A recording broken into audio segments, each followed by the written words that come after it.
அனைவருக்கும் வணக்கம். நான் லலிதா எம்ஜிஆர்.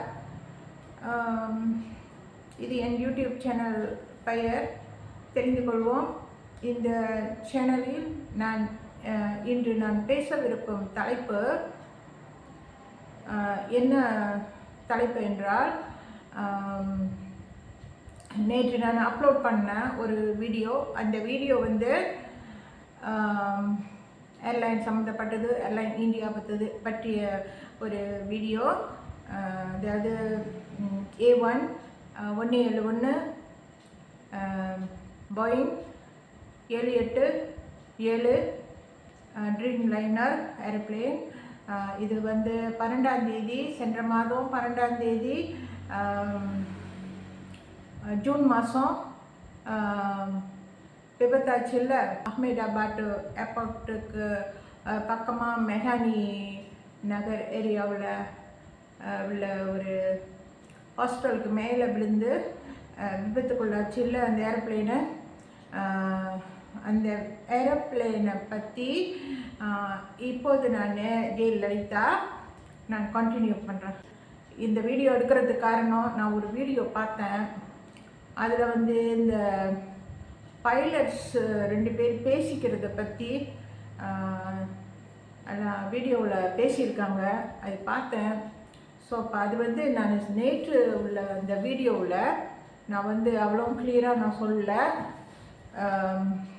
இன்னும் கொஞ்சம் சொல்லணும், விஷயம் சொல்ல வேண்டியது இருக்குது. எல்லாம் முழுமையாக சொன்னால் தானே எல்லாத்துக்கும் புரியும், வியூவர்ஸ் உங்களுக்கு எல்லாத்துக்கும். அதனால தான் நான் சொல்கிறேன். அதாவது என் மனசில் என்ன தோணுதோ, என் மனசில் தோன்றதை நான் வீடியோவில் நான் அப்படியே நான் பேசுகிறேன். இது வரைக்கும் நான் 3 வீடியோ போட்டேன், 3 வீடியோ. அதுக்கு அடுத்து இது 4வது வீடியோ.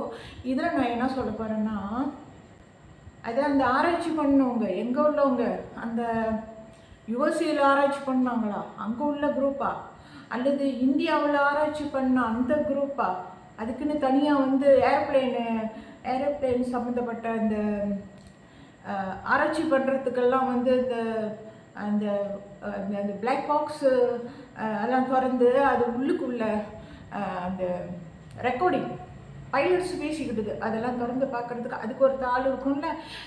ஸோ இது யூஎஸ்ஏல உள்ளவங்கெல்லாம் செக் பண்ணாங்களா, செக் பண்ணிவிட்டு அவங்க பதிலை முடிவை அதோட ரிப்போர்ட்டை எல்லாத்துக்கும் சொல்லி இப்போ யூடியூப்பில் பேசினாங்களா. இந்த கோபைலட் பேசிக்கிறத நான் சொல்கிறேன். அந்த இன்ஜின் ஆஃப் பண்ணிவிட்டு ஏன்னு கேட்குறாங்க அந்த பைலட்டு. கோபைலட்கிட்ட அசிஸ்டன்ட்கிட்ட நான் ஆஃப் பண்ணலன்னு சொல்கிறாரு, ஆனால் ஆஃப் பண்ணியிருக்கு, அப்புறம் திரும்ப ஆன் பண்ணிட்டாங்கன்ட்டு. ஸோ இந்த கதையை அந்த ஆராய்ச்சியாளர்கள் யுஎஸ்ஏ நாடோ அல்லது இந்தியாவில் உள்ளவங்களோ யார் ஆராய்ச்சி பண்ணாங்களோ அந்த பிளாக் பாக்ஸை திறந்து அதில் அந்த விஷயத்தெல்லாம் சொல்லியிருக்காங்கல்ல, மற்றவங்களுக்கு தெரியாது. ஏரோப்ளேன்ஸ் சம்மந்தப்பட்டவங்க அதெல்லாம் திறந்து பார்த்தா தான் இந்த இன்ஜினே தெரியும்.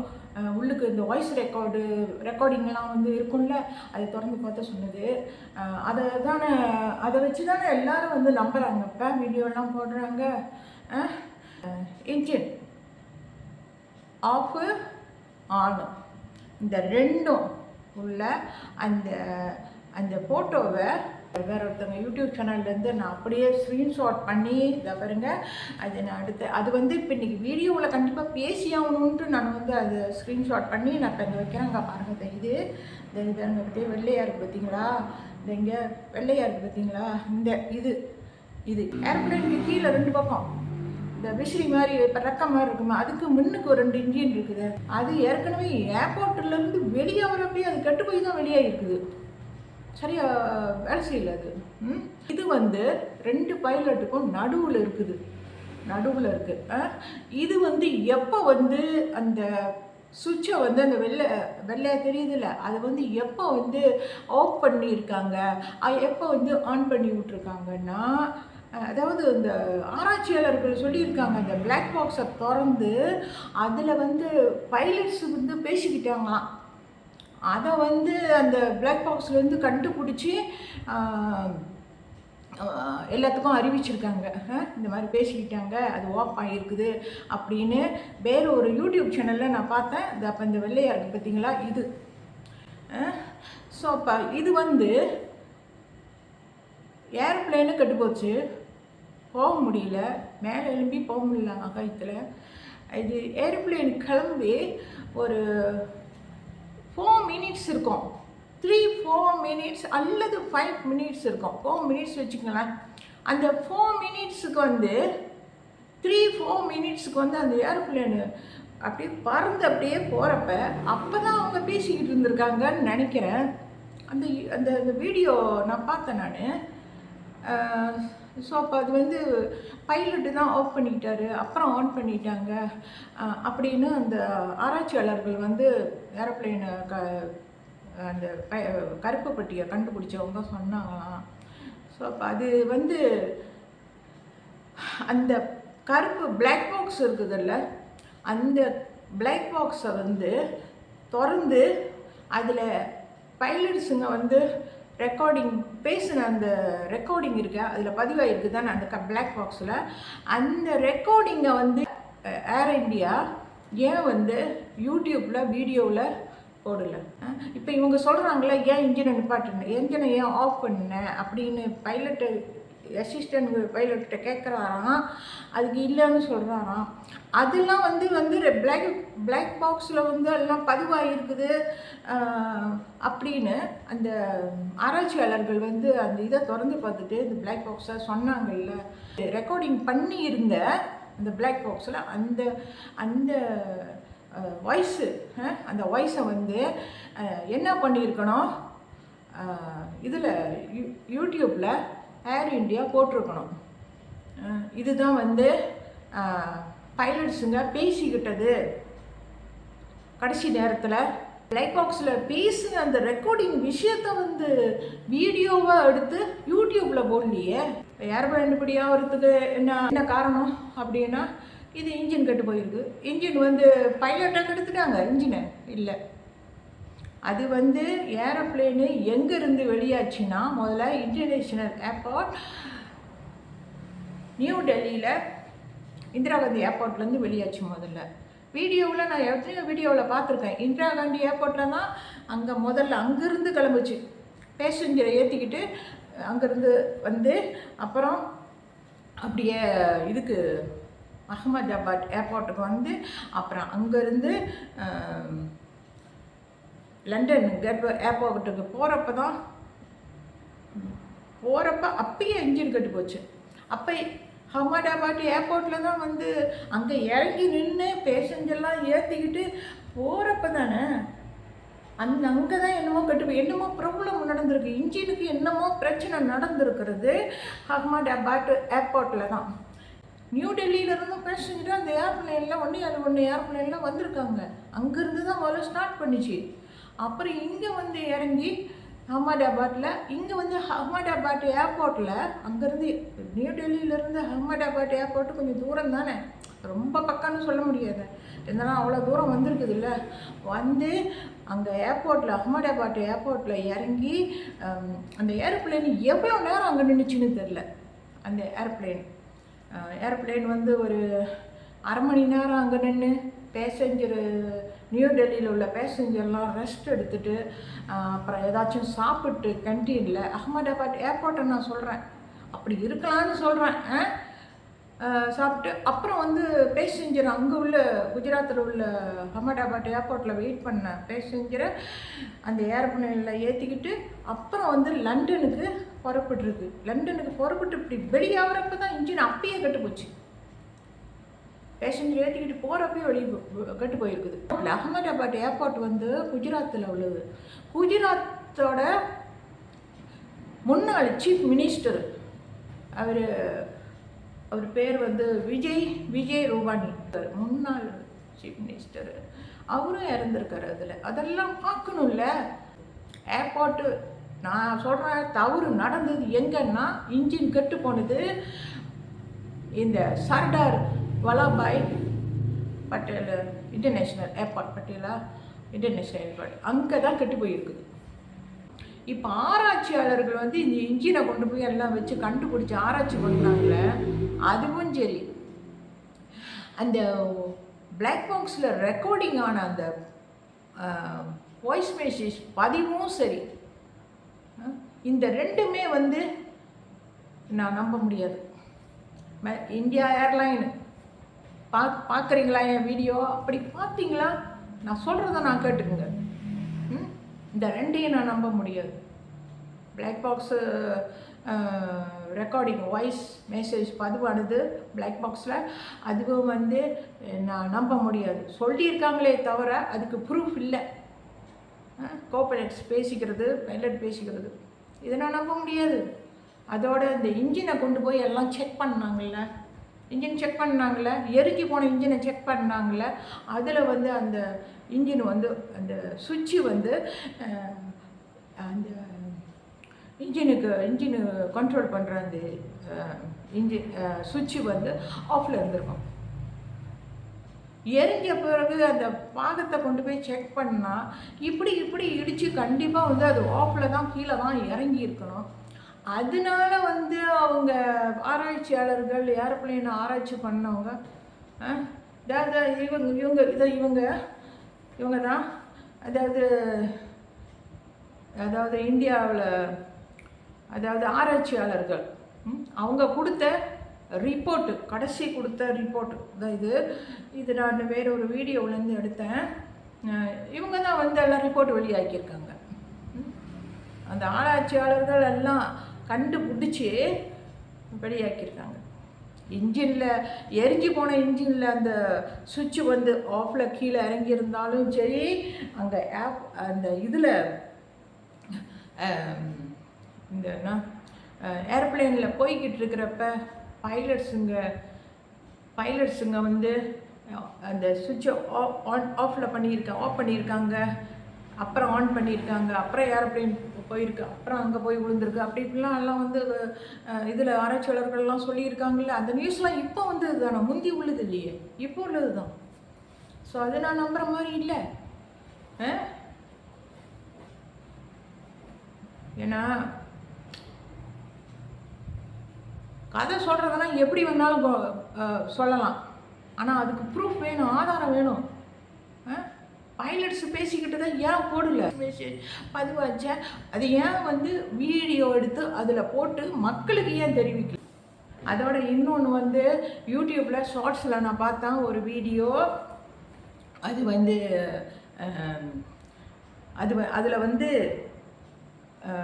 அந்த பைலட் வந்து மேடேன்னு கடைசி நேரத்தில் அழைப்பு, அது விமான கட்டுப்பாட்டு அறைக்கு வந்து அழைப்பு கொடுக்குறாருல்ல, அந்த இது பதிவாயிருக்கு. அந்த இதை வந்து அது மட்டும் பதிவானதை வந்து மட்டும் அவங்க போட்டுக்கிட்டாங்க. மேடேன்னு கத்துறது, அப்புறம் கடைசியில் ஹெல்ப்னு அதை போட்டிருக்காங்க. அது ஒரு ஷார்ட்ஸில் போகுது. இன்னொரு ஷார்ட் வீடியோவில் சாரி மேடேன்னு கத்துறது, அவர் சத்தமாக பேசுறது, அப்புறம் அதுக்கடுத்து ஒரு இங்கிலீஷில் யாரோ இங்கிலீஷில் பேசுகிறாங்க, ஒரு இங்கிலீஷ் வார்த்தை, I will fire the engine after திஸ்ன்னு என்னமோ பேசுகிறாங்க, இங்கிலீஷில் பேசுகிற மாதிரி இருக்குது. அந்த வார்த்தை வந்து அந்த வீடியோவில், அந்த ஷார்ட் வீடியோவில் எப்படி வந்து மேடேக்கும் அவர் பைலட்டு பேசுகிற அந்த மேடே வார்த்தைகளுக்கும் இந்த ஹெல்ப்ன்ற அவர் சொல்கிறாருல்ல அந்த வார்த்தைக்கும் நடுவில் எப்படி இங்கிலீஷ் வார்த்தை வந்துச்சு, அப்படி பாயதன் செடி எப்படி மூணு வார்த்தைகளும் எப்படி ஒன்றா சேர்ந்து இந்த ஒரு வீடியோவில் வெளியாச்சு. ஷார்ட்ஸில் 2 வீடியோ ஒரே சமயத்தில் ஷார்ட்ஸில் பைலட்டு பேசுகிறது மேடேன்னு, அங்கிட்டு ஹெல்ப்னு கத்துறது ஒன்று போயிருக்குது ஷார்ட்ஸில். இன்னொன்று வந்து மேடேன்னு அவர் சொன்ன பிறகு அடுத்த வரிகள் வந்து ஐ வில் ஃபயர் த இன்ஜின் என்னமோ சொல்கிறது இங்கிலீஷில். நான் பார்த்தேன், இதான் இருக்குது. ஒரு நேற்று நான் அங்கே அப்லோட் பண்ணியிருப்பேன் பாருங்கள். நேற்று நான் அப்லோட் பண்ண வீடியோவில் அதில் நான் வந்து ஸ்பீக்கர் வழியாக எல்லாம் ஒட்டி வச்சுருக்கேன், நீங்கள் பார்க்கலாம். ஓகே, அப்புறம் அதுக்கு இங்கிலீஷில் பேசுகிறது மேடேக்கு அடுத்து இங்கிலீஷில் பேசுகிறது, அதுக்கடுத்து ஹெல்ப்னு போகுது. ஸோ 3 இது ஒரு இதில் போகுது ஷார்ட்ஸில், இன்னொரு இது 2 இது போகுது. அந்த 3 இதில் வந்து கெஸ்ட் எனிமின்னு இருக்குது. கண்டுபிடிக்க எனிமின்னு அந்த சேனல் பேர் கெஸ்ட் எனிமி. அந்த வார்த்தையை ஏன் இணைச்சாங்க? இது யார் இணைச்சது? அது ஒரு சேனல் இருக்குது, நேற்று நான் போட்டேன்ல வீடியோ, அதில் நீங்கள் பார்த்தீங்கன்னா தெரியும். அந்த சேனல் பேர் இருக்குது ஷார்ட்ஸில். அதெல்லாம் யார் வச்சுருப்பா? இணைச்சி கொண்டாந்து யார் வச்சுருப்பா இங்கிலீஷில் பேசுகிறது? அந்த விபத்து நடந்து முடிஞ்சிருச்சு. ஆனால் ஆராய்ச்சியாளர் அவங்க கண்டுபிடிச்ச ஒரு விஷயம் நியூஸு வெளியாக்கியிருக்காங்க. அந்த பிளாக் பாக்ஸை திறந்து அதில் ரெக்கார்டிங்கான பதிவு பைலட்ஸ் பேசிக்கிட்டது. அவங்க சொன்னாங்க பார்த்தீங்களா, உண்மையாக இருக்க வாய்ப்பு இல்லை. அப்படி உண்மைன்னா அதை யூடியூப்பில் வீடியோவாக போட சொல்லுங்கள். நான் நம்புகிறேன், யூடியூப்பில் போட சொல்லுங்கள். யாருக்கிட்ட நான் இப்போ சொல்கிறேன்? ஏர் இந்தியாவில் உள்ளவங்கள சொல்கிறேன். ஆராய்ச்சியாளர்களெல்லாம் அறக்குறையாக ஆராய்ச்சி பண்ணிட்டு இப்படி தவறான தகவல்களை வெளியிடுறாங்க. மக்கள் நம்ப முடியாத மாதிரி தகவல்களை வெளியாக்குறாங்க ஆராய்ச்சியாளர்கள். இது இந்தியாவில் உள்ளவங்களா, யூஎஸ்ஏல உள்ளவங்களா, எந்த இடத்துல அந்த பிளாக் பாக்ஸை அனுப்பி வச்சாங்களோ அவங்க சொன்ன இந்த பிளாக் பாக்ஸ் ரெக்கார்டிங் பற்றின விஷயம் இது உண்மை. நான் நம்ப முடியும். ரெக்கார்டிங் மெசேஜ் எங்க யூடியூப்பில் போட்டாங்களா? ரெக்கார்டிங் மெசேஜ் பதிவானது ஏர் இந்தியா போட்டுச்சா? அந்த பிளாக் பாக்ஸை திறந்து எல்லாம் ஆராய்ச்சி பண்ணாங்களே, அதை போட்டாங்களா? யூடியூப்பில் ஒரு வீடியோவாக போட்டிருக்கணும்ல, அப்போ ஆள் நம்பலாம்ல. இப்படி பேசியிருக்காங்க. இருந்தாலும் அது அப்படி ஏன் பேசியிருப்பாங்கன்னு இப்போ என்ன போல உள்ளவங்க நினைப்பாங்கன்னா, ஏன் இப்படி பேசியிருக்காங்கன்னு. ஏன்னா கடைசி நேரத்தில் அவங்களால அப்படி அந்த பட்டனை ஆன் பண்ணியிருந்தாங்களா கடைசி நேரத்தில் என்னவா இருக்குன்னா, அவங்க தெரிஞ்சு போச்சு ஏரோப்ளேனு எல்லாம் கெட்டு போச்சு, ஒன்றும் பண்ண முடியாதுன்னு கொண்டு போய் பக்கத்தில் மெக்கானி ஹாஸ்டலில் இறக்கியிருக்காங்க. அந்த சமயத்தில் போகிறப்ப பக்கம் வர்றப்ப இறக்குறதுக்கு முன்னே எல்லாம் உடம்பு அப்படியே நடுங்கி போயிருக்கோம். அவங்களுக்கு உடம்பு பருத வச்சுருக்கோம். பாவம், என்ன பண்ணுறது ஏது பண்ணுறதுன்னு தெரியாமல் அந்த கையுக்கு இது தவறுதலாக வச்சுக்குது, அப்படியே அமுங்கியிருக்கும். அந்த ஏர்பிளைனை எரிஞ்சு போன பாவம் கடைசியில் பார்த்தீங்களா? அதை கூட எடுத்துக்கொண்டே ஆராய்ச்சி பண்ணியிருப்பாங்க. அதில் ஆஃபில் இருந்திருக்கும். அதை வச்சு தான் அவங்க கணிக்கிறாங்க ஏர்போர்ட்டு அந்த ஏர்பிளைனில் என்ன நடந்திருக்கும் அப்படின்னு. இன்ஜின் ஆஃப் பண்ணியிருக்காங்கன்ட்டு பல மாதிரி கற்பனைகளில் பல மாதிரி விஷயங்களை நியூஸை ஒரு ஏர்பிளைன் விபத்தை பற்றி ஆராய்ச்சியாளர்கள் போட்டாலும் அதுக்கு ப்ரூஃப் வேணும். நான் வயசானவன், எனக்கு 71 வயசு இருந்தாலும் நான் இப்படி தான் இதுதான் நடந்திருக்கோம் அப்படின்னு நான் என்னோடய யுகத்தில் நான் சொல்கிறேன். ஓகே, இவங்க உண்மையான அந்த ரெக்கார்டிங் அந்த ரெக்கார்டிங் பண்ணின அந்த வாய்ஸ் மெசேஜ் பதிவை யூடியூப்பில் வீடியோவாக ஏர் இந்தியா போடலை. அதனால நான் நம்ப தயாராக இல்லை அவங்க சொன்ன என்ன கதையும். ஓகே, சரி, இவ்வளோதான். இவ்வளோ நேரம் நான் லலிதா எம்ஜிஆர் இவ்வளோ நேரம் நான் இந்த வீடியோவில் நான் இப்போ பேசியிருக்கேன். வீடியோ பாருங்கள், பார்த்துட்டு நான் சொல்கிறது சரியாக இருந்தால் இப்படி தான் இருக்கலாம்னு நினச்சிங்க. அப்படி இல்லைன்னா இது தவறாக தான் இருக்கும், இவங்க தெரியாமல் சொல்கிறாங்கன்னா அப்படி நீங்கள் நினச்சிட்டு போங்க. ஓகே, ஆஃப் பண்ணுறேன் வீடியோ. ஓகே, தேங்க்ஸ் ஃபார் வாட்சிங் my video viewers. Bye by.